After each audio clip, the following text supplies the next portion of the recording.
네, 안녕하세요. 찬양대 힘 있는 찬양 대단히 감사합니다.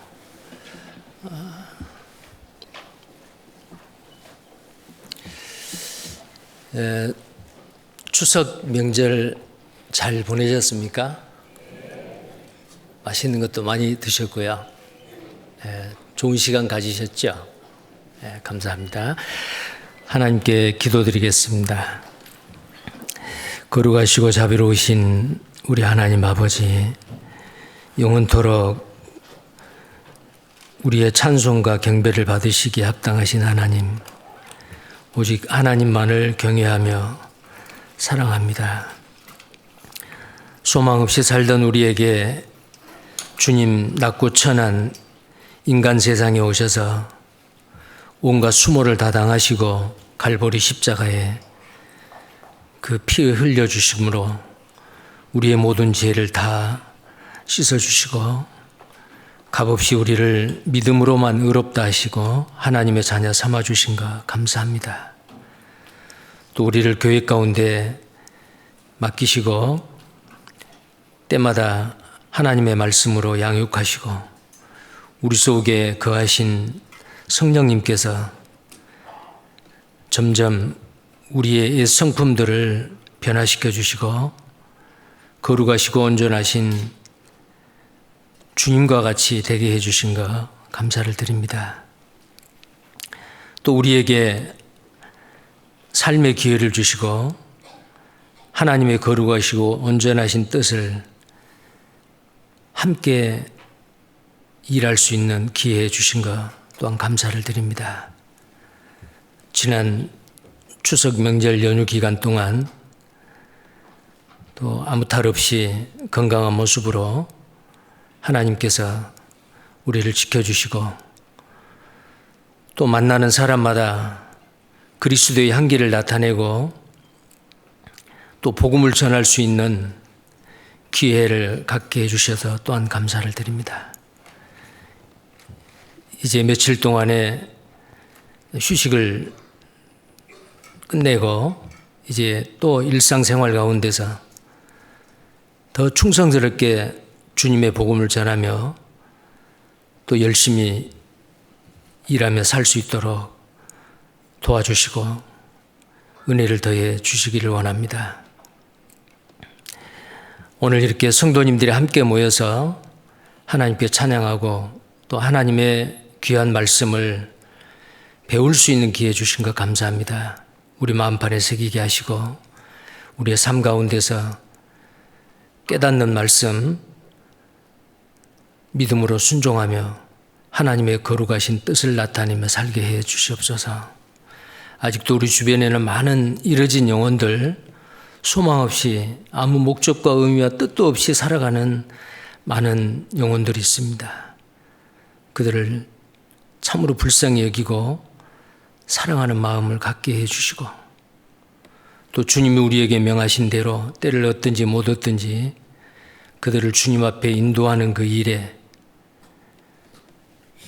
열심하는 하나님의 친백성이 될 수 있도록 하나님께서 도와주시기를 원합니다. 또 계획되어져 있는 시각 선교부, 그 다음에 농인 선교부 집회, 그리고 27일부터 있는 축의 수양에 많은 영혼들이 주님 앞에 인도되어 구원을 받는 역사가 일어나게 해 주시기를 원합니다. 그리고 하나님 아버지, 우리 중에 약한 자, 병든 자, 하나님 아버지, 그 약한 가운데서 하나님의 은혜를 더 사모하게 하시고 하나님이 주시는 힘으로 빨리 그 고난 가운데서 일어난 남은 생애를 다시 한번 주님을 위해서 살 수 있는 기회를 주님 허락해 주시옵소서. 그리고 해외에서 수고하는 선교사님들 가정, 그리고 어려운 여건에서 복음을 전하고 있는 해외 모든 교회들 주님 함께 하시고 동일하게 하나님의 사랑과 은혜와 평강이 차고 넘치게 해주시고 하나님의 능력을 힘입어 하나님의 거룩하신 뜻을 행하게 해 주옵소서. 이 시간에 시종을 주 성령님께서 함께 하시고 우리 가운데 주님의 크신 은혜를 나타내 주옵소서. 주 예수님 이름 받들어 기도드립니다. 아멘. 성경 말씀 구약 성경입니다. 구약 성경 출애굽기 1장입니다. 출애굽기 1장입니다.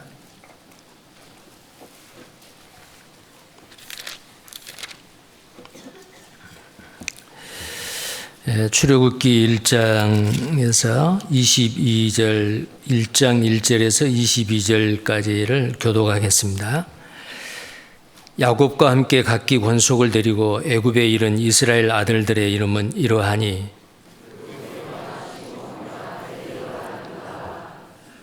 이사갈과 수불론과 베냐민과 이미 애굽에 있는 요셉까지 야곱의 혈속이 모두 70인이었더라.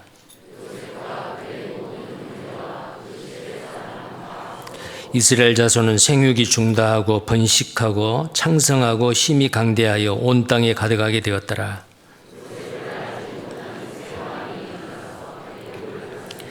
그가 그 신민에게 이르되 이 백성 이스라엘 자손이 우리보다 많고 강하도다.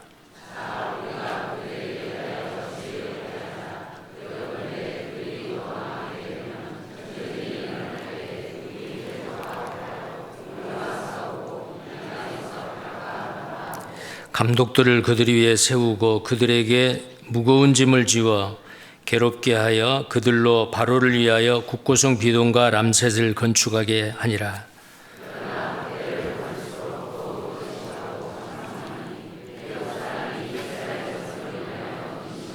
이스라엘 자손의 역사를 엄하게 하여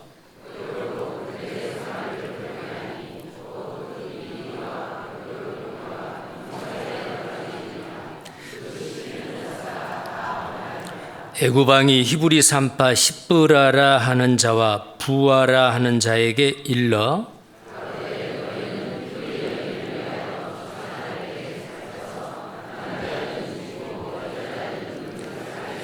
그러나 산파들이 하나님을 두려워하여 애굽 왕의 명을 어기고 남자를 살린지라.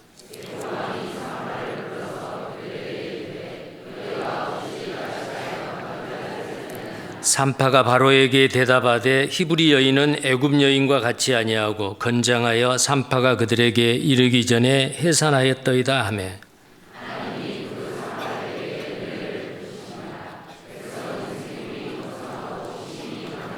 산파는 하나님을 경외하였으므로 하나님이 그들의 집을 왕성케 하신지라.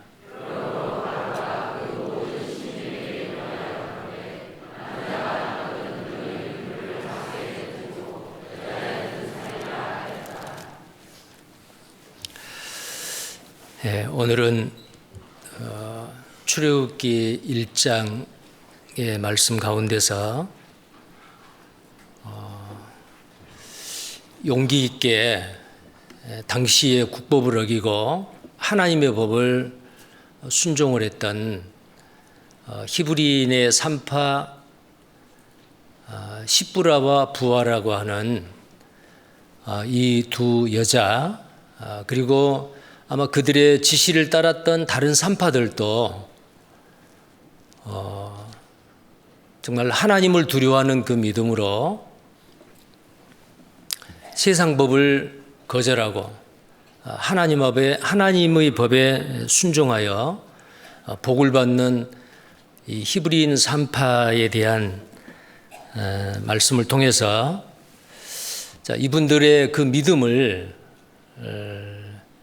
수천 년이 지난 이 시대에 살고 있는 우리가 이들의 믿음을 한번 생각을 하고 우리도 동일하게 구원받는 믿음도 가지고 있지만 또 구원받은 하나님의 자녀들이 악하고 음란한 이 세상, 핍박과 고난이 있는 이 세상 가운데 어떻게 믿음을 지키고 용기 있게 살아야 될 것인지에 대해서 오늘 이 본문 말씀을 통해서 하나님께서 우리에게 주시는 교훈을 마음판에 새기고 우리의 삶 가운데서 그런 믿음을 가지고 살았으면 좋겠다라는 마음으로 오늘 이 주제의 말씀은 히브리 산파들의 믿음이라는 제목으로 하나님께 교훈을 받기를 원합니다. 이 출애굽기는 잘 아시는 대로 애굽에서 탈출한 이스라엘 백성들, 근데 1장 1절에서부터 보면은 야곱 이스라엘에 대한 내용이 나오죠. 야곱과 함께 각기 권속을 데리고 애굽에 이른 이스라엘 아들들의 이름은 이러하니라. 이것은 바로 창세기에 나와 있는 아브람과 또 그의 가족들, 한 가족의 역사가 창세기 50장까지 연결이 되고, 이 출애굽기는 창세기와 별도의 책이 아니고 바로 연결된 책이라는 것을 우리가 자연스럽게 알 수 있는 게 야곱과 이스라엘의 그 12 자녀에 대해서도 나오고, 또 왜 이 애굽에 이들이 내려갔는지에 대해서 우리가 창세기에서 익히 잘 알고 있습니다. 중동 지역에 흉년이 들어서 많은 사람이 굶어 죽을 지경이었는데 하나님은 미리 이스라엘 백성들을 창대케 하기 위해서 당시에 최고의 강대국이었던 애굽에 요셉을 미리 보내고, 그 요셉이 에집트의 총리 대신이 됨으로 인해서 가나안 땅에 살고 있는 요셉의 형들과 그의 부모님, 기근이 들어있는 그곳에 살고 있는 그 요셉의 가족들을 에집트로 불러내림으로 인해서 30년 동안 그 기근을 피해서 아주 편안하게 그들의 생명을 유지하고 살았습니다. 그러나 요셉이 죽고 당시의 신하 왕도 죽고 이제 세월이 많이 지난 후에 요셉을 알지 못하는 새 왕이, 새로운 왕조가 들어선 겁니다. 자, 그때의 이 새로운 왕조인 그 에집트 왕이 아주 합리적인, 세상 사람으로 생각하면 합리적인 생각을 하는 겁니다. 이 출애굽기를 이해하기 위해서 왜 그때 에집트의 왕이 에집트 사람, 이스라엘 사람들을 두려워하고 그들을 멸종시키려고 했을까라는 내용입니다. 야곱이 자기 아들 요셉의 초청으로 애굽에 내려갔을 때가 BC 약 1876년 정도 된다고 그래요. 근데 그때부터 이제 이스라엘 사람들은 한 30년 동안 대접을 받았죠. 자, 그리고 또 왕권이 바뀌고 그 이후에 야곱이 에집트 땅에 내려간 지 한 150년 정도 지나고 나서 팔레스타인에 살고 있는 셈족의 한 그 부족이었던 힉소스족이라는 그런 족이 있습니다. 근데 이 힉소스족인 셈족이고 에집트 민족은 함족입니다. 노아의 세 아들 중에서 셈, 함, 야벳이 있는데 셈은 오늘날 아프리카의 흑인들의 조상이고 셈은 바로 황인의 조상이잖아요. 근데 그 팔레스타인에 살고 있는 에집트의 북쪽의 힉소스족이 에집트를 침략하는 거예요. 야곱이 에집트에 내려간 지 한 150년 후에 이런 일이 일어났습니다. 역사적으로. 그래서 힉소스 왕조가 들어서게 된 거예요. 그러니까 함족은 오히려 셈족에게 구박을 받고 많은 박해를 받고 수모를 당하고 약탈을 당했습니다. 근데 그 기간이 몇 년이었냐면 힉소스 왕조가 한 150년 정도 되었다. 자, 그리 하다가 한 150년이 지나고 난 이후에 힉소스 왕조를 물리치고 함족이 에집트를 다스리는 시대가 된 거예요.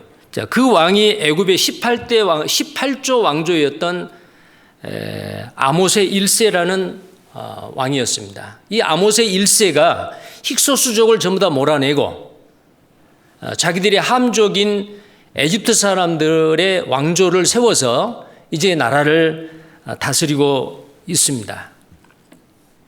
그리고 이제 그 아모스의 1세가 죽고 난 다음에 또 그 아들, 또 그 손자가 이제 그 왕조를 이어가는 그 시대에 요셉을 알지 못하는 새 왕이라고 성경이 되어 있는데, 이 왕이 바로 아모스의 1세의 손자의 왕이 아니었을까라고 역사가들은 추정을 한다고 합니다. 그 왕을 투트모스의 1세다라고도 이야기를 하는데요. 자, 이런 시대에 에집트 왕조는 또다시 팔레스타인의 그 셈족이 쳐들어와서 우리의 왕조를 무너뜨리고 그들이 나라를 다스려서 우리가 약탈을 당하고 수모를 당하면 어떻게 되느냐. 그런데 가만히 보니까 400년 전에 그 요셉의 때에 야곱이라는 사람이 이스라엘 땅에 들어와서 살게 됐잖아요. 근데 그들의 숫자가 점점 불어난 겁니다. 근데 그들은 셈족이요. 이대로 히브리인을 그대로 두었다가는 또 팔레스타인에서 셈족이 쳐들어왔을 때, 전쟁이 일어날 때에 이 같은 셈족인 이 히브리 사람들하고 내통을 하든지 연합을 해서 다시 자기들의 왕조를 물리치고 나라를 망하게 하고 또 왕조가 바뀔 가능성이 있다. 자, 그런 생각을 해볼 수도 있잖아요, 역사적으로.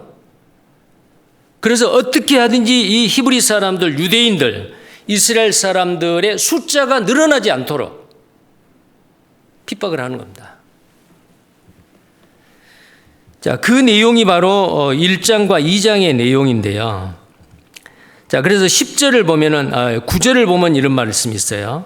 9절에, 자, 그는 누구냐면 요셉을 알지 못하는 새 왕입니다. 요셉을 왜 몰랐겠어요?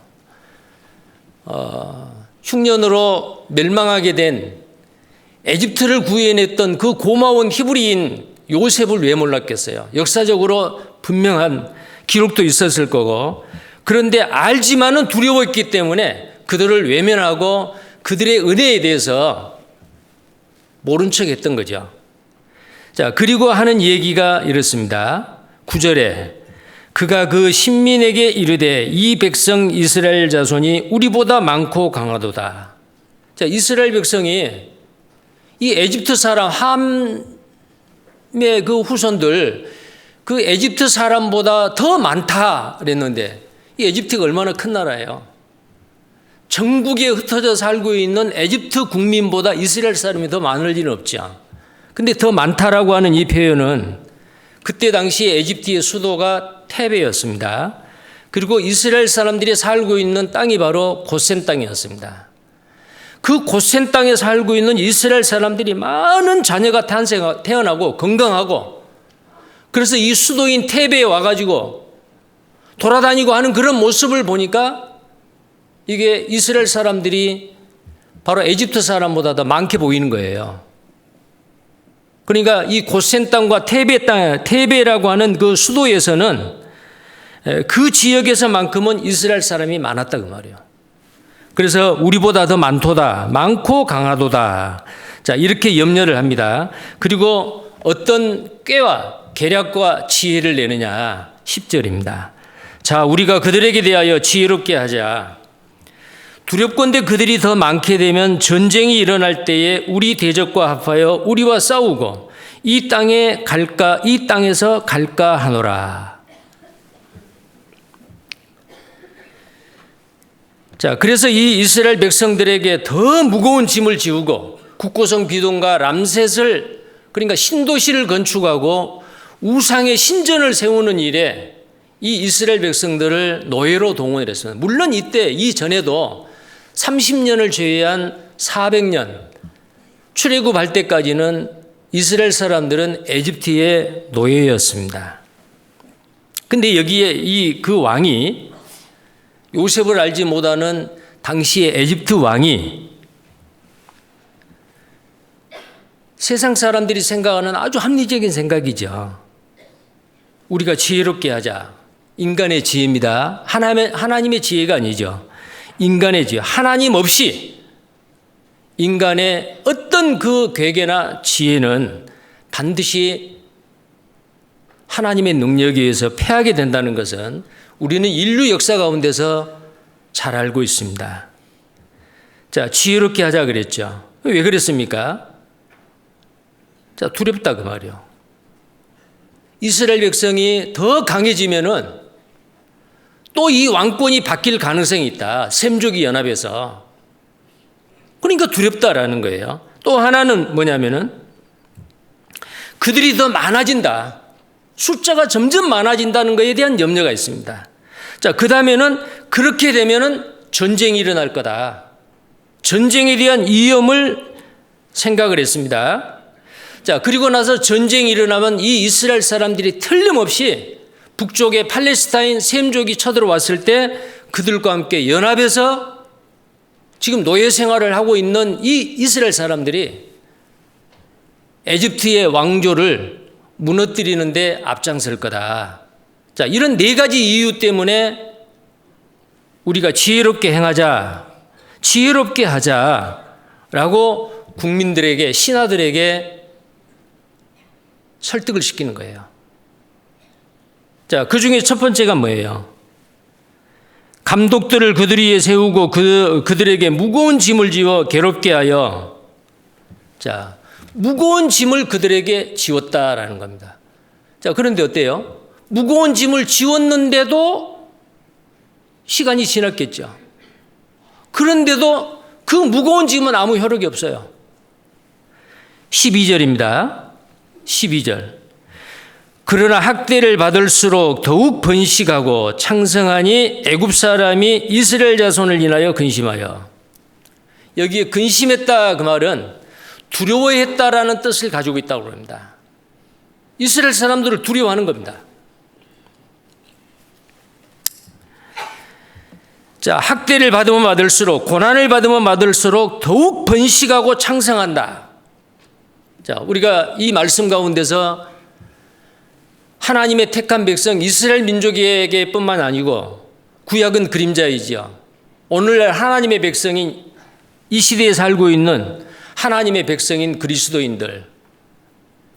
자, 그 고난이 꼭 나쁜 것일까라는 겁니다. 구원받은 그리스도인에게 핍박과 고난이 있습니다.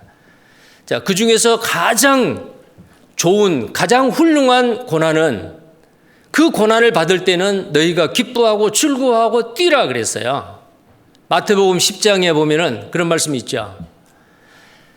나를 인하여 너희를 욕하고 핍박하거든 너희는 기뻐하고 즐거워하고 뛰라. 믿음의 선지인들 앞서간 선지자들이 다 그렇게 당했다. 너희에게 상이 있음이라. 자, 예수 믿고 구원받아 신앙생활 한다는 그 이유 때문에 우리가 핍박과 고난을 받는다면은 그건 얼마나 영광이요. 그건 십자가죠. 자기 십자가를 지고 나를 쫓은 자 쫓으라. 만약에 자기 십자가를 지지 않고 나를 쫓지 않는 자는 나의 제자가 되지 못하리라. 자, 그 십자가가 크로스죠. 그 십자가의 고난을 지고 주님을 따라오는 자에게는 주님 앞에 갔을 때에 면류관을 주겠다 그 말이에요. 우리가 흔히 잘 아시는 대로 노 크로스, 노 크라운이라는 말 아시죠? 십자가 없이는 면류관이 없다. 십자가 없이는 영광이 없다는 거예요. 자, 이스라엘 백성들에게 무거운 짐을 지우고 노예 생활을 하고 강제 노동에 시달리고 이런 고통을 당하는데도 이스라엘 백성들은 여기 나와 있는 대로 더욱 번식하고 창성하다 그 말이에요. 기독교 2000년 역사 가운데 고난이 있었던 초대교회에 많은 사람 그리스도인들이 순교를 당했습니다. 핍박하면 핍박할수록 그들은 토굴에 숨어서 산야에 숨어서 만약에 붙잡히게 되면은 순교를 당하는데도 순교를 당하면서도 찬송을 부르고 웃으면서 주님의 그 십자가의 길을 따라간 초대교회 그리스도인들, 기독교 2000년 역사 가운데 약 7천만 명의 순교자를 배출했다. 이런 종교는 이 세상에 기독교 외에는 없습니다. 그러나 AD 313년에 콘스탄틴 대제가 기독교를 공인하고 가짜 기독교인들이 많이 나왔어요. 자, 그때 신앙의 자유가 있었습니다. 그러자 복음은 타락해 버렸어요. 교회는 정말 가짜로 판을 쳤습니다. 그게 중세의 암흑기인 종교 암흑기죠. 구원받은 그리스도인에게는 고난이 있으면은 더 잘 달리고 고난이 있으면은 타락하지 아니하고 그 순수함을 지켜간다 그 말이에요. 구원받은 이 시대의 그리스도인들에게 혹시 내가 예수 믿고 구원받아 신앙생활을 한다는 그 이유 때문에 개인적으로, 교회적으로, 가정적으로 나에게 고난이 없다. 그 믿음의 진위를 가리기가 어렵습니다. 그 사람이 참으로 확실하게 구원받고 주님의 영광을 위해서 자기 십자가를 지고 따라가는 사람인지 아닌지에 대해서는 어떤 고난이 와야 돼요. 이 고난은 축복이요. 흔히 말하죠. 고난은 위장된 축복이라고. 혹시 이번 추석 연휴 때에 믿지 않는 친척들, 가족들을 만나서 혹시 다투지 않았어요? 물론 치고받고 싸우는 건 없어도 말로 논쟁이 있었다든지 아니면 마음의 갈등, 보이지 않는 영적인 전쟁이 없었습니까? 마치 구원받은 그리스도인과 아직 이 복음을 모르고 구원받지 않는 이방인의 상태인 가족은 비록 한 배에서 태어나는 형제 자매랄지라도 모처럼 명절 때 만나면은 어떤 모습이에요? 물과 기름이죠. 섞이질 않아요. 그것이 무엇보다도 영적인 전쟁이잖아요. 내가 만약에 확실히 구원받지 않는 사람이라면 그런 일 없죠. 구원받기 전에는 이런 일이 없었는데? 너무 좋았는데? 내 속에 주님의 성령이 들어오시고 복음으로 말미암아 구원을 받고 난 이후에는 그런 일이 있다 그 말이에요. 그런데 구원을 받고 나서도 빛과 어두움, 진리와 거짓, 이것이 만약에 구별되지 아니하고 섞여 있다. 전혀 문제가 없다. 이것은 바로 뭘 이야기합니까? 고난이 없다는 거예요. 고난이 없으면 우리는 고난을 자처해야 됩니다. 하나님께서 이스라엘 백성들을 고난의 구덩이에다 집어넣었어요. 이스라엘 백성들이요, 만약에 이 팔레스타인 가나안 땅에 그대로 들어왔다면 바알과 아세라를 섬기는 이 가나안 족속들하고 어쩌면 뒤섞여 버렸을지도 몰라요. 하나님은 왜 애굽에다가 흉년을 들게 해서 애굽에 내려보냈느냐? 그들을 깨끗하게 보존하기 위해서. 깨끗하게 보존하기 위해서. 그들은 이스라엘 사람들만 모여서 순수하게 그 믿음을 지키고 하나님께 대한 신앙을 지켜왔습니다. 왜 그랬을까요? 가나안 땅에서는 어려웠습니다. 그들의 민족이 한 가정에서 한 민족으로 창성하고 강성해지기 전까지 만약에 가나안 땅에 그대로 두었더라면 이미 바알과 아세라의 그 우상 숭배하는 그 문화에 흡수돼 버렸을 거예요. 근데 하나님이 왜 에집트에 내려보냈느냐? 인류 역사 가운데 특히 하나님의 백성에게 임한 그 모든 일은 우연이 아닙니다. 하나님이 간섭하고 섭리하고 계획하는 겁니다. 이스라엘 백성들이 에집트로 내려간 이유가 있어요. 단순히 흉년이 들어서 굶어 죽을까 봐서 내려가는 게 아니에요. 하나님이 그렇게 하신 거예요. 그런 사건이 일어나기 전에 이미 600년 전에 하나님은 아브라함에게 예언을 하셨어요. 너희가 이방에 객이 되어 400년 동안 그들을 섬기다가 4대 만에 이 땅으로 다시 돌아오리라. 돌아올 때는 빈손으로 돌아오지 아니하고 큰 재물을 가지고 오리라. 그게 출애굽하기 600년 전의 예언의 말씀이죠. 그런데 이스라엘 아브라함은 그랬을 거예요. 나의 후손이 흉년이 들어서 애굽으로 내려가겠지. 그거 어떻게 알았겠어요? 모르죠. 하나님이 그렇게 하신 거죠. 그러면 왜 에집트에서는 그들의 순수한 신앙, 하나님께 대한 그 신앙이 유지될 수 있었느냐? 섞을 수가 없어요. 왜 안 섞어져요? 에집트에서는. 왜냐하면은 짐승을 기르는 유목민인 이스라엘 사람들에 대해서 에집트 사람들, 함족들은 아주 부정하게 생각을 해요. 왜 그럴까요? 에집트에 출애굽을 할 때 10가지 기적을 내렸죠. 그 10가지 재앙이 바로 뭐냐면은 에집트 사람들이 섬겼던 우상신들이에요. 가축에 악질과 독종이 있었죠. 그들이 신으로 믿었던 그 가축들 말이에요.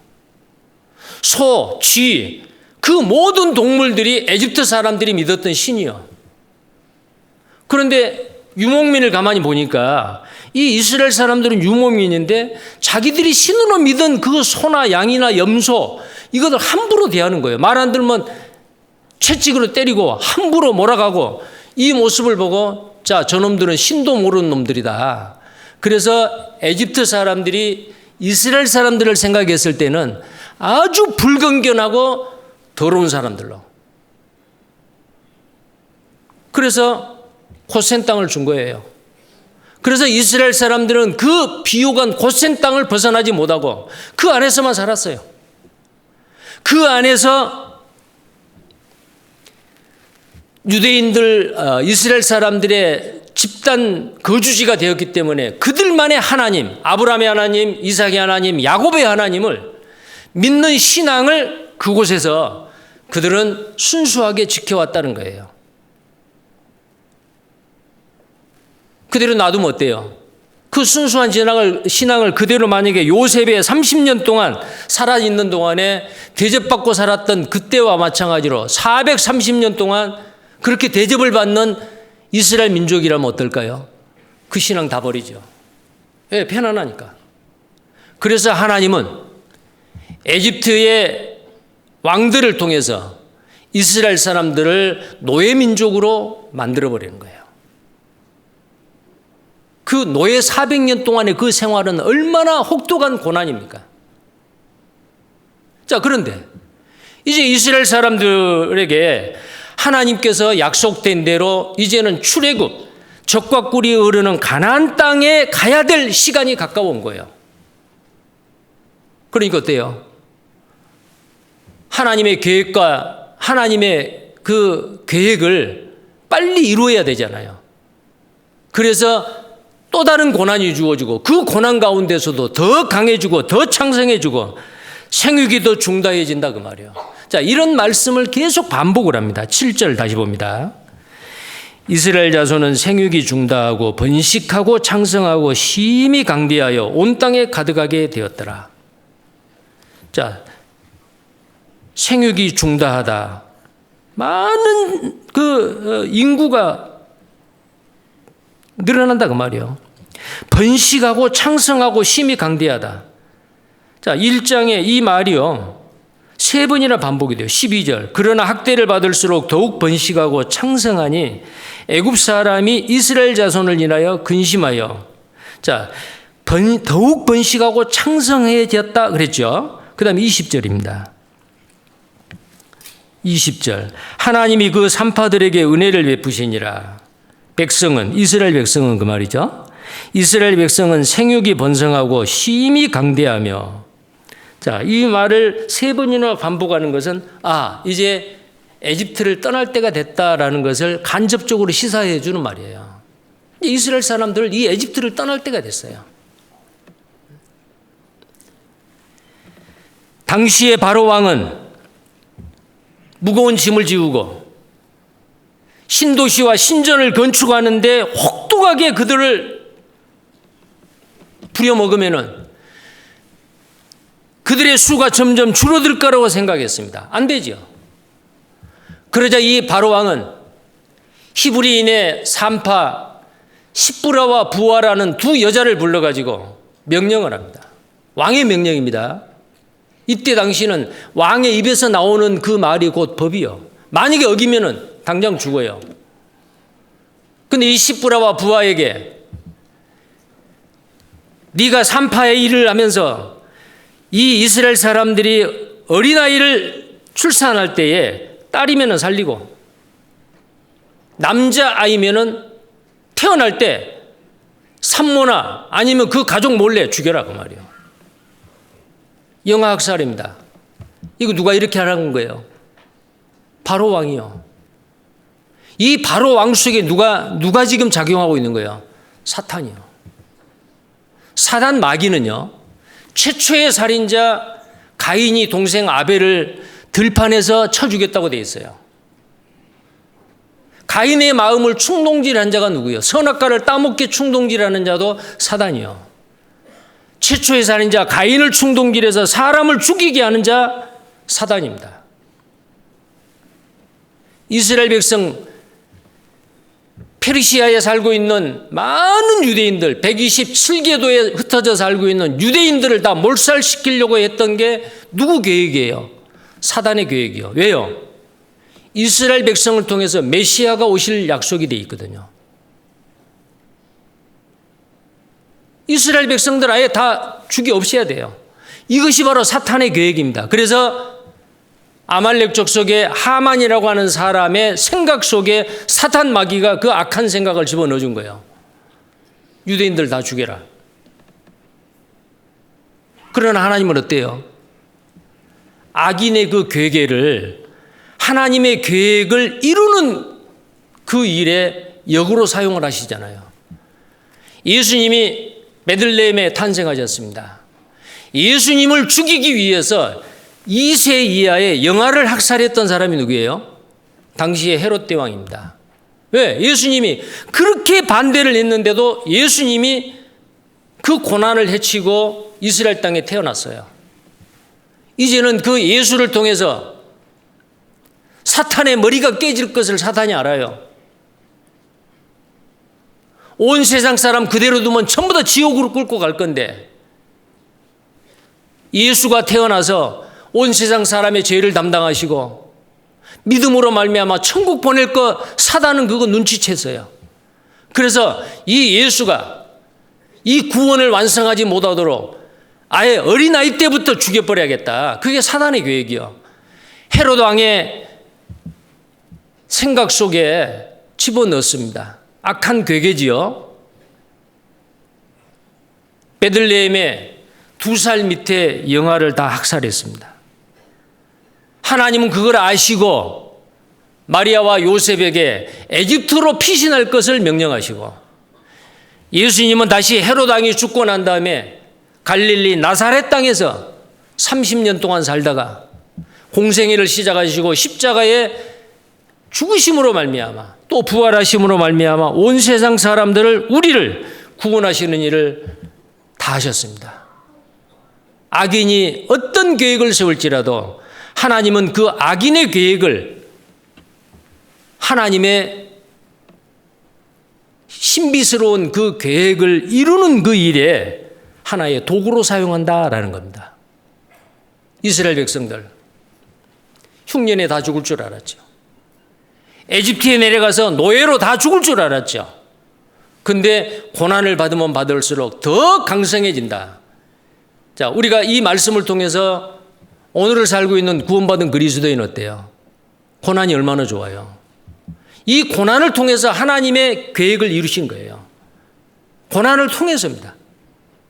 이스라엘 백성의 이 고난을 통해서 그들이 큰 민족이 되리라는 요한복음 15장 2절 3절에 내가 지시할 땅으로 오라. 내가 너로 큰 민족을 이루리라. 너를 축복하는 자에게 복을 주고 너를 저주하는 자에게 저주하리라. 하나님의 약속이죠. 창세기 15장 5절에 보면은 밤중에 하늘의 별을 보여줍니다. 하늘의 별을 바라보는 아브라함에게 네 자손이 저 셀 수 없는 별과 같이 되리라. 6절에 그 말씀을 믿으니 하나님의 아브라함의 믿음을 의로 여기셨다라고 되어 있죠. 야곱에게도 마찬가지입니다. 야곱이 에집트에 내려가는 것을 꺼림칙하게 생각했습니다. 비록 아들이 있다 할지라도 그때 하나님이 나타나셨습니다. 야곱에게 뭐라고 약속했어요? 에집트로 내려가라. 자, 창세기 이게 바로 하나님의 계획입니다. 창세기 46장입니다. 창세기 46장 2절입니다.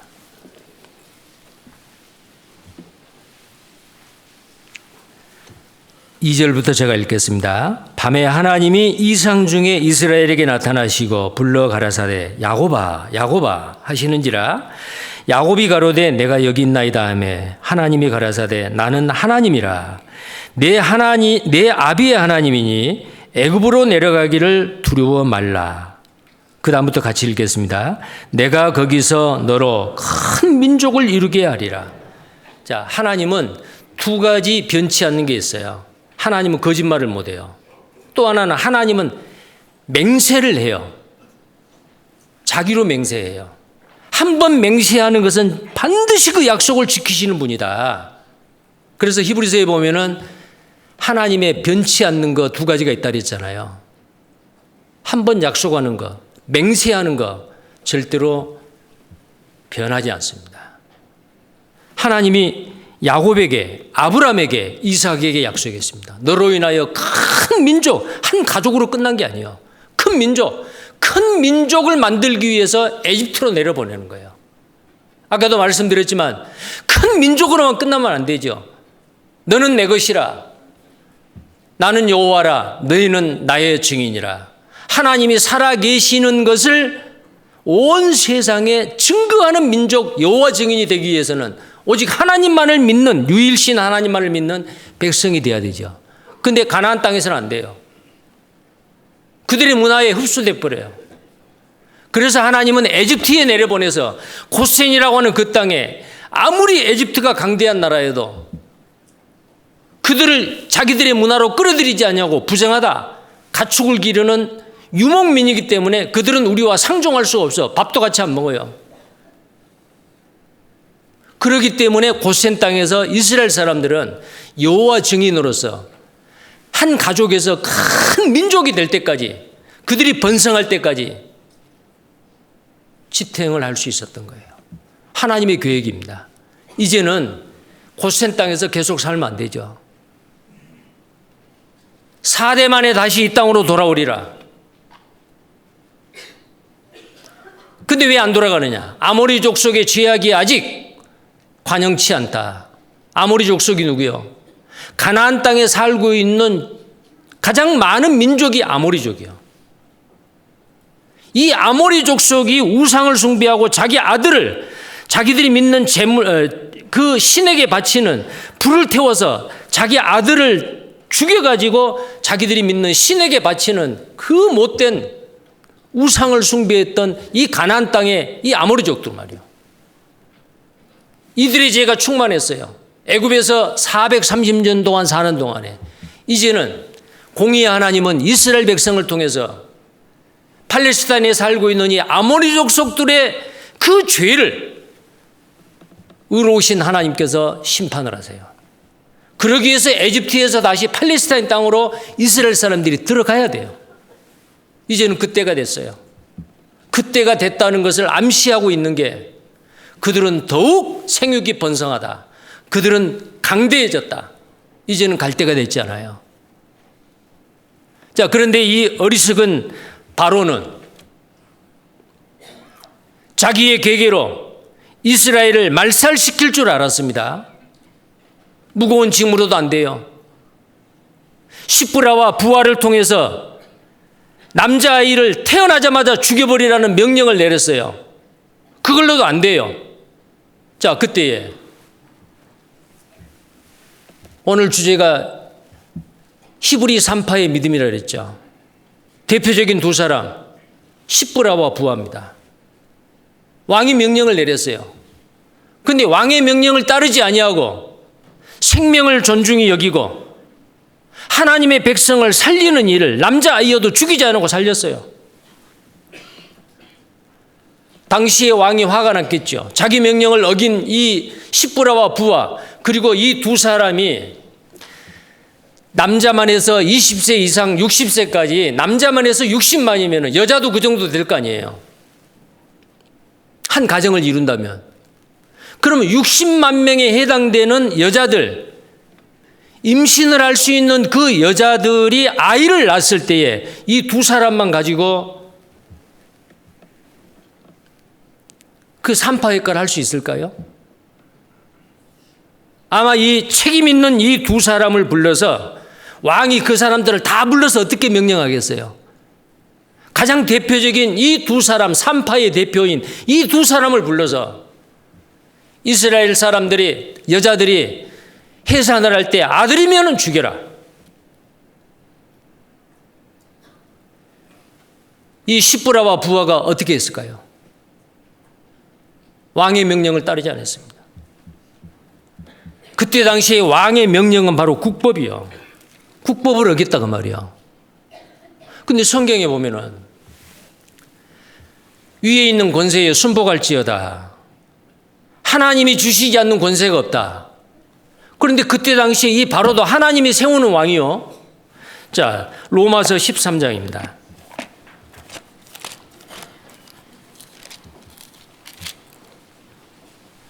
1절부터 제가 읽겠습니다. 각 사람은 위에 있는 권세들에게 굴복하라. 권세는 하나님께로 나지 않음이 없나니 모든 권세는 다 하나님의 정하신 바라. 그러므로 권세를 거스리는 자는 하나님의 명을 거스림이니 거스리는 자들은 심판을 자취하리라. 관원들은 선한 일에 대하여 두려움이 되지 않고 악한 일에 대하여 되나니 내가 권세를 두려워하지 아니하려느냐. 선을 행하라. 그리하면 그에게 칭찬을 받으리라. 자, 이때 당시는 로마가 세계를 지배할 때요. 이스라엘은 로마의 속국이고 식민지 국가예요. 그러면 로마의 황제가 그 로마에서 원로원에서 정해놓은 그 법이 다 맞는 법이냐, 다 합법적이냐, 옳으냐 그 말이야. 아니에요. 옳은 것도 있지만 그런 것도 있죠. 예를 들어서 예수 믿지 마라. 황제를 믿으라. 예수 믿는 사람 다 잡아 죽이겠다. 그때 초대교회 성도들은 어땠어요? 그렇다고 국법을 준행하기 위해서 로마의 법을 순종했습니까? 아니요. 내가 순교를 당할지라도 살아있는 코로 숨쉬는 사람 황제를 나는 신으로 섬길 수 없어. 예수 그리스도를 나의 구세주로 주님으로 섬겼잖아요. 그것 때문에 얼마나 많은 사람이 순교를 당했습니까? 이 말씀을 한 사도 바울까지도 그것 때문에 로마에서 목 잘려서 죽었어요. 그럼 이 말씀은 뭐예요? 위에 있는 권세에게 순복하라. 세상의 법을 지키라. 예, 우리는 세상의 법을 잘 지켜야죠. 그러나 사람이 만드는 그 법이 하나님의 법과 충돌이 될 때 누구 법을 따라야 돼요? 우리가 이 세상의 법도 상위법이라는 게 있죠. 예를 들어서 뭐 형법, 형사소송법, 민법, 상법 이런 법이 있잖아요. 이 법보다 상위의 법이 뭐예요? 헌법이에요. 최종적으로 이것이 불법이냐 합법이냐라는 것을 결정할 때는 헌법재판소에서 판결을 내려요. 그 나머지 법은 전부 다 하위법이요. 가장 위에 있는 법이 헌법이요. 이 세상에서도 그러잖아요. 그럼 이 세상에 사람이 만들어 놓은 법하고 하나님의 법하고 어느 법이 더 상위법일 것 같아요? 그 물어보나 마나죠. 하나님의 법이요. 자, 그러면은 이 시브라와 부하가 생각을 했을 때 이 시브라가 부하는 에집트 사람이냐 아니면 이스라엘 사람이냐라고 어떤 사람들은 그걸 궁금해 하는데요. 이 시브라와 부하는 이스라엘 사람이 틀림없습니다. 왜냐하면은 이 시브라라는 그 이름의 뜻이 바로 뭐냐면은 아름답다라는 뜻이에요. 그리고 부하라는 그 뜻이 바로 외치는 자다, 소리치는 자다라는 뜻이에요. 그리고 당시의 함족인 에집트 사람들의 이름으로는 이 이름을 쓰지 않았대요. 그러면 이 이름이 시브라나 부하라는 것은 셈 계통의 사람들이 짓는 이름이에요. 그러니까 이 셈 계통이죠. 이스라엘 사람입니다. 자, 그러니까 이 시브라와 부하는 어때요? 고센 땅에서 아브람과 이삭과 야곱의 하나님, 자기 조상의 하나님을 자기 부모님한테 또 배우고 그 유일신 하나님을 섬기고 그 하나님을 경외하고 두려워하는 그 믿음을 가졌던 두 여자예요. 그러면 여러분, 이스라엘 여자들이 해산을 할 때에 도와주는 많은 산파들, 왕은 그렇게 자기들 두 사람에게 명령을 했지만 이 두 사람은 그 산파들을 모아놓고 뭐라고 말했을 것 같아요? 아들 낳으면 죽여. 그랬을까요? 우리는 바로를 두려워하는 것보다도 하나님을 두려워해야 된다. 생명은 하나님이 주시는 것이다. 이 생명이 얼마나 존엄하고 소중한 것이냐. 이 생명을 죽이는 것은 살인죄다. 절대 우리는 살을 내서는 안 된다. 그리고 담합을 했겠죠. 만약에 그것이 발각이 났을 때 아들을 낳았는데 죽이지 않는 것이 만약에 에집트 관리들에게 들통이 났다. 산파들은 다 죽는 거예요. 그런데도 이들은 죽으면 죽으리라. 에집트 관리에게 잡혀서 죽느니 죽어도 좋다. 그러나 나는 살인죄를 짓지 않겠다. 하나님은 우리 이스라엘 백성들을 에집트에 내려보내서 순수하게 신앙을 지키다가 강성한 한 민족이 되었을 때, 큰 민족이 되었을 때 다시 약속의 땅 가나안 땅으로 가야 될 민족이다. 아브라함에게 약속을 했고 야곱에게 약속을 했고, 하나님은 약속의 하나님, 하나님은 반드시 그 약속을 지키실 거다. 그런데 우리가 그 하나님의 계획과 약속을 회방하는 자가 돼서는 되겠느냐? 죽이지 말라. 출산을 할 때 이스라엘의 아들들이 한 명도 안 죽어요. 왕에게 보고가 들어갔습니다. 왕이 십부라와 부라를 불렀다고 되어 있습니다. 여기서 부르는 것은 보통 부르는 게 아니에요. 잘못한 것을 따지고 벌을 주기 위한 호출입니다. 불려갔습니다. 뭐라고 대답했습니까? 왜 죽이지 않았느냐? 그러니까 18절에 뭐라고 이야기를 합니까? 출애굽기 1장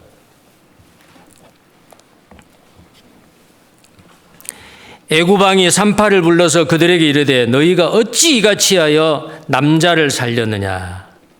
산파가 바로에게 대답하되 히브리 여인은 애굽 여인과 같이 아니하고 건장하여 산파가 그들에게 이르기 전에 해산하였더이다 하매. 자, 이것은 어떻게 생각하면 엄연히 거짓말이잖아요. 왜 그러냐면은 우리가 아기를 받으려고 가니까 우리가 가기도 전에 다 나버렸습니다. 그러면 히브리 그 임산부가 건강한 임산부도 있고 병약한 임산부도 있지 않겠어요? 근데 다 건강해가지고 이 산파가 뛰어가기 전에 먼저 아기를 다 낳아버렸다. 그건 아니겠죠. 하얀 거짓말한 거예요. 왜요?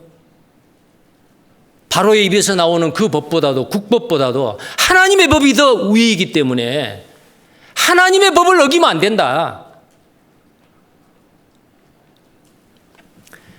여러분들 성경에 그 여호수아가 정탐꾼 2명을 여리고성에 보냈을 때 기생 라합이,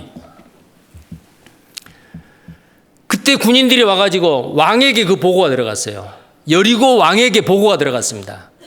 군인들을 보내가지고 지금 기생 라합의 집에 2 정탐꾼이 들어갔다. 그들을 잡아오라. 그게 벌써 누가 고발한 거예요. 군인이 왔어요. 오늘 네 집에 들어간 두 정탐꾼을 꺼내라. 왕의 명령이다. 그때 이 라합이 뭐라 그랬어요? 또 하얀 거짓말 했죠. 예, 들어온 게 사실입니다. 들어왔기는 들어왔는데 성문이 닫히기 전에 빠져나갔습니다. 빨리 따라가 보세요. 그러면은 따라잡을 수 있을 겁니다. 참말이었어요? 거짓말이었어요? 거짓말이었죠. 그 군인들이 급히 그 정탐꾼 2 사람을 잡으러 갈 때에 옥상에 삼대를 이렇게 널어놨는데 그 삼대 속에 숨어 있는 그 정탐꾼에게 가서 당신들 잡힐까 두려워요. 여기서 빨리 줄을 타고 내려가서 산에 올라가서 3일 동안 거기에 숨어 있다가 가세요. 그걸 안 하면 잡히요. 너무너무 고마웠죠. 그런데 부탁이 있어. 당신들이 여리고성을 함락시킬 때에 나와 우리 가족을 구원해 주시오. 그 정탐꾼이 타고 내렸던 빨간 줄을 그러면 그대로 내려놔라. 빨간 줄이 있는 너의 집에 있는 사람들은 우리가 죽이지 아니하리라. 그 기생나함, 여리고성에 있는 사람들은 이스라엘 사람들을 두려워했지만 그들이 믿는 하나님에 대해서는 두려워하지 않았어요. 라합은 하나님을 두려워했습니다. 하나님을 믿었습니다. 결국은 나중에 기생라합은 예수님이 태어나는 그 족보에 오르는 축복을 받았어요. 기생라합도 마찬가지요. 국법이냐 하나님의 법이냐. 자, 우리 구원받은 그리스도는 마찬가지요. 만약에 이 세상에 사람이 만들어 놓은 그 법이 하나님의 법과 만약에 배치한다. 누구 법을 따라야 돼요? 하나님의 법을 따라야 돼요. 지금 해외 선교가 활발하게 됩니다.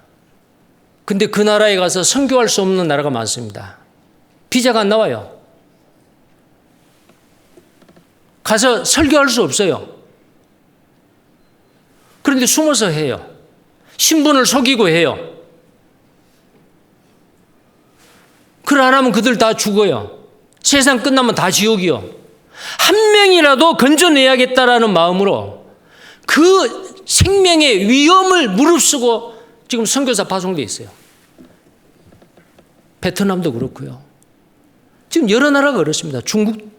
중국은 아예 가지도 못하고요. 인도는 갔다가 다시 쫓겨나서 들어왔고요. 그렇다고 그 나라에서 선교사를 받아들이지 못하고 비자를 주지 않고 설교하는 것을 반대한다고 해서 우리는 이 세상의 법을 지켜야 된다 생각을 하고 만약에 그 나라에 가서 복음을 전하지 않는다면 그들의 영혼이 얼마나 불쌍해요. 기독교 역사 가운데 초대교회는 예수 믿으라고 해서 믿었습니까? 예수 믿는 사람 전부 다 잡아 죽인다고 했는데도 숨어서 예수님 믿었어요. 그리고 복음을 전했어요. 하나님의 법이 상위법입니다. 이 브라와 시브라, 사람을 두려워하지 아니하고 하나님을 두려워했습니다. 우리도 그 믿음을 가지셔야 됩니다.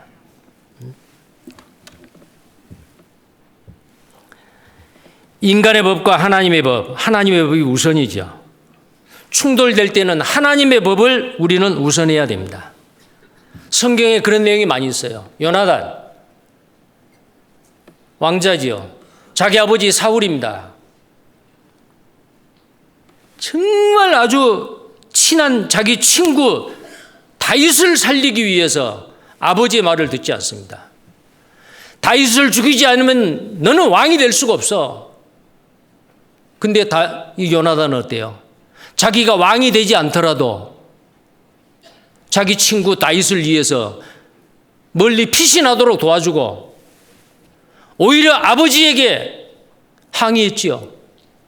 다윗이 뭘 잘못했습니까? 하나님의 능력으로 골리앗을 쳐서 무찌르고 이스라엘 백성들의 사기를 진작시키고 바람 앞에 등불인 이 이스라엘을 구해냈지 않았습니까? 근데 왜 죽이려고 합니까?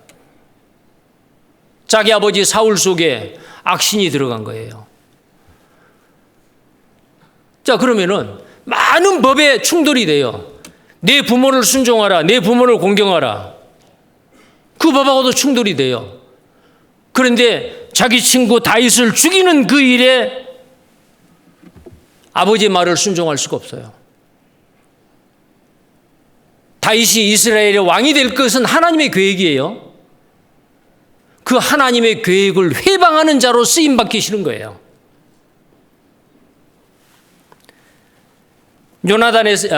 다니엘의 세 친구는 어땠어요? 두라평지에 큰 금신상을 만들어 놓고 그 금신상에 나팔 소리와 함께 모든 백성들은 절하라. 이게 바로 내 신이다. 느부갓네살 왕이 자기의 모습, 자기 신상을 만들어 놓은 거예요. 그런데 다니엘의 세 친구는 절하지 않았습니다. 왕에게 보고가 됐어요. 잡아왔습니다. 지금이라도 절하라. 아닙니다. 우리는 절할 수 없습니다. 절하지 않으면 풀무불에 집어넣는다. 예, 풀무불에 왕이 집어넣는다 할지라도 하나님이 우리를 살려주실 겁니다. 그리 아니하실지라도 우리는 절할 수 없습니다. 신이 아닙니다. 우리가 믿는 신은 천지 만물을 창조하신 하나님입니다. 하나님의 말씀을 들으랴, 느부갓네살 왕의 말을 들으라. 자, 이 왕은 화가 났어요. 전보다 7배가 더 뜨거운 풀무불을 만들고 힘센 군인들을 통해서 이 세 친구를 풀무불에 집어 던졌어요. 집어 던지는 그 군인들이 타져 죽어버렸어요. 근데 그 세 사람은 불 가운데서 걸어다녀요. 보니까 세 사람 던져 네 사람이 걸어다녀요. 한 사람 누굴까요? 한 사람은 예수님이요. 주님이 함께 하셨어요. 다시 불러내니까 그 옷도 하나 눌지도 않고 타지도 않았어요. 냄새도 안 났어요. 하나님이 그렇게 해주시는 거예요. 그러면 느부갓네살 왕의 명령은 당시의 국법입니다. 누구든지 절하라. 만약에 절하지 않으면 불이익을 당해요. 손해를 당해요. 죽어요. 그런데도 죽으면 죽으리라. 나에게 손해가 온다 하더라도 불이익이 있다 하더라도 나는 하나님을 더 두려워하겠다. 두려워하는 게 뭐예요? 경외하는 거죠. 다니엘의 세 친구만 그랬어요? 다니엘도 그랬죠. 다리오 왕 때에, 페르시아 다리오 왕 때에 그 정적들이 시기하고 질투해서 어떻게 하든지 모함해서 거기에서 쫓아내려고 다른 신에게 기도하는 자에게는 사자굴에 집어넣읍시다. 왕을 꼬여가지고 법을 만들어서 왕의 인장 반지로 도장을 찍게 하고 방을 붙였어요. 근데 다니엘은 어땠습니까? 그 법조문에 인장이 찍히고 방이 붙은 것을 알면서도 자기 집에 들어가서 예루살렘으로 향한 창문 앞에서 무릎을 꿇고 하루에 3번 기도했다고 되어 있어요. 알면서도. 다리오 왕의 그 법을 지키느냐, 하나님의 법을 지키느냐. 다니엘은 담대하게 하나님을 두려워하고 하나님의 법을 지켰습니다. 결과는 어떻게 됐죠? 사자굴에 집어 던졌는데 하룻밤 동안 사자굴에 있으면서도 사자들이 다니엘을 해치지 않았습니다. 아침에 일찍 일어난 다리오 왕이 평안하냐? 평안합니다. 나는 무죄합니다. 그때 그 법을 만들게 했던 다니엘의 정적들, 그의 가족들 몽땅 잡아다가 다리오 왕은 그 굶주린 사자굴에다가 집어넣으니까, 던지니까 이 굴 땅에, 굴 밑 바닥에 떨어지기 전에, 공중에 떨어지기 전에 그 사람들을 사자들이 다 받아서 먹어버렸어요. 하나님을 경외하는 자, 하나님을 두려워하는 자. 오늘 이 말씀에 십부라와 부하 어땠어요? 하나님을 두려워하여 남자아이를 죽이지 아니하고 바로왕의 명령에 순종치 아니하고 오히려 하나님을 두려워하고 아이들을 살렸다. 결과는 어떻게 됐어요? 하나님이 그 가정을 축복해 주시고 십부라와 부하의 가족을 강성케 하고 축복해 줬다라고 성경이 되어 있어요. 하나님을 두려워하지 아니하고 사람 눈치를 보고 내가 불이익을 당하면 어떨까? 눈치껏. 내 마음으로 하나님 믿으면 되지. 끝으로 그냥 타협하는 그런 사람들. 그때 당시에 손해는 없을 수 있어요. 그러나 잠시 후에, 얼마 후에 하나님을 가까이 하는 자에게 하나님이 축복해 주셔요. 하나님을 멀리하는 자에게 하나님이 멀리하셔요.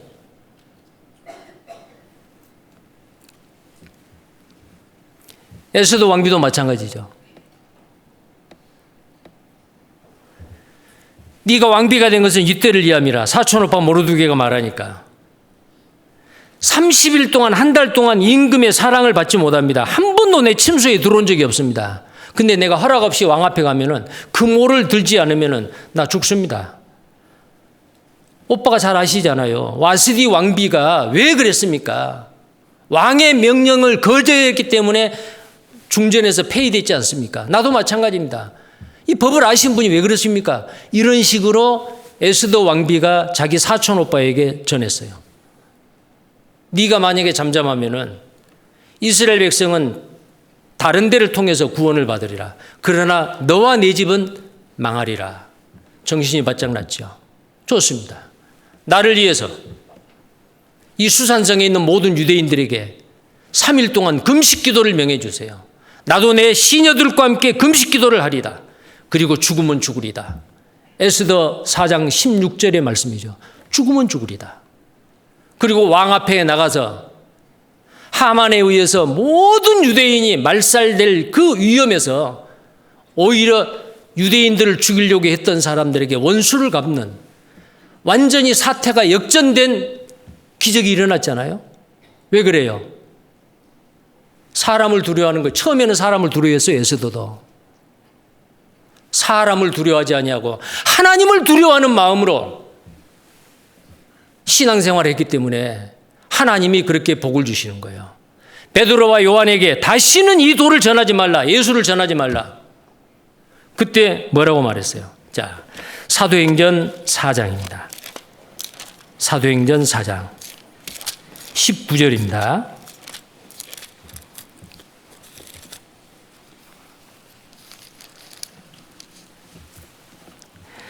사도행전 4장 19절 20절 같이 읽겠습니다. 베드로와 요한이 대답하여 가로되 하나님 앞에서 너희 말 듣는 것이 하나님 말씀 듣는 것보다 옳은가 판단하라. 우리는 보고 들은 것을 말하지 아니할 수 없다 하니.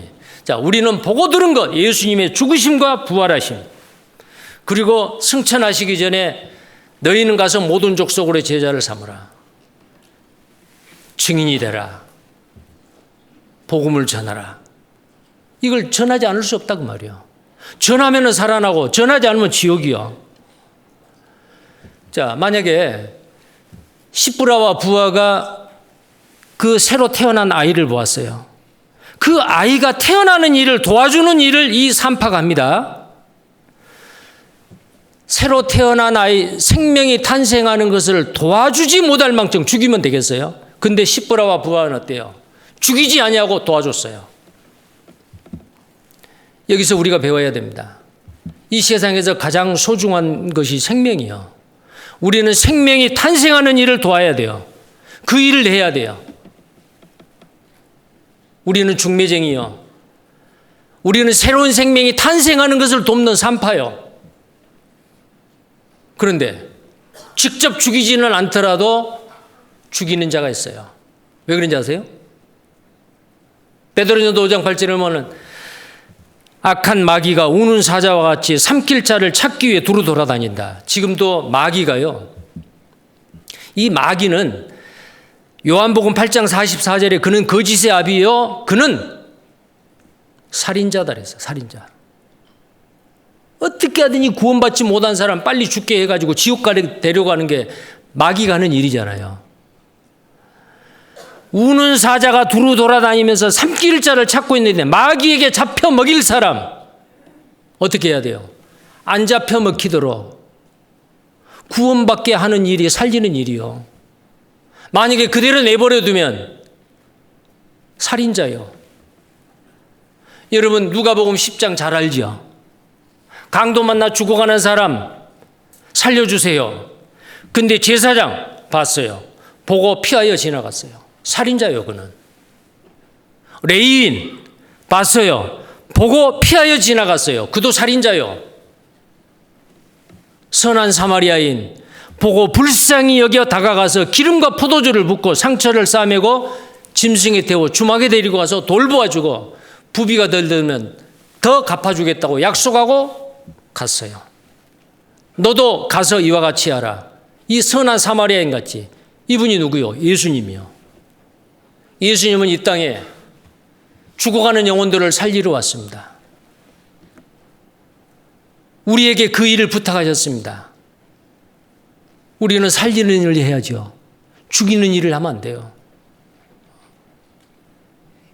내가 직접 사람은 죽이지 않아도 네 죄든지 그대로 두면 그대로 있을 것이요, 네 죄든지 사하면 사해질 것이다. 내가 복음을 전해서 살릴 수도 있고 그대로 놔두면 죽을 수도 있어요. 그대로 놔두면 살인자요. 우리가 오늘 이 출애굽기 1장에서의 십부라와 부하의 믿음, 행하는 믿음입니다. 실제로 살렸어요. 아들을 죽이지 않았어요. 행함이 없는 믿음은 죽은 거라고 했죠. 우리 주변에 많은 죽어가는 영혼들 전도해야 된다는 것은 당연한 일로 생각해요. 근데 누구 한 사람한테도 전하지 못했다, 권하지 못했다. 행함이 없는 믿음이요.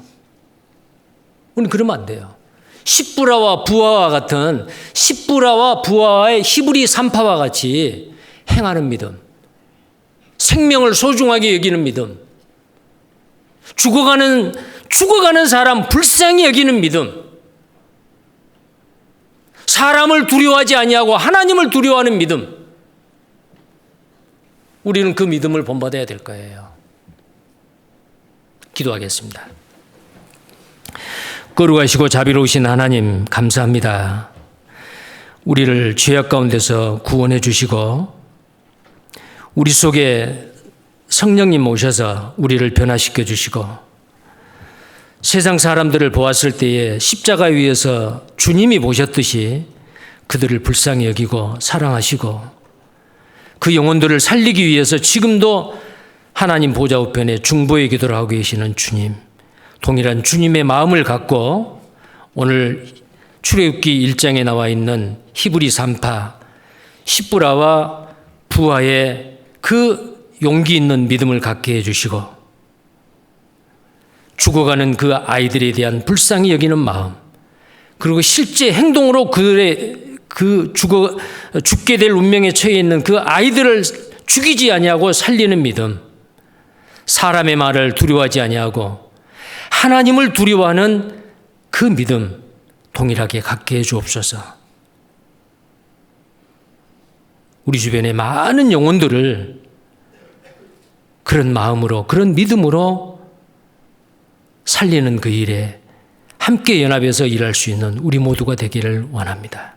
27일부터 있는 축의 수양에 많은 영혼들이, 죽어가는 많은 영혼들이 살아나는 놀라운 역사를 또한 우리에게 나타내 주시고 그 일을 위해서 우리 모두가 함께 쓰임받는 자들이 되게 해 주옵소서. 주 예수님 이름 받들어 기도드립니다. 아멘.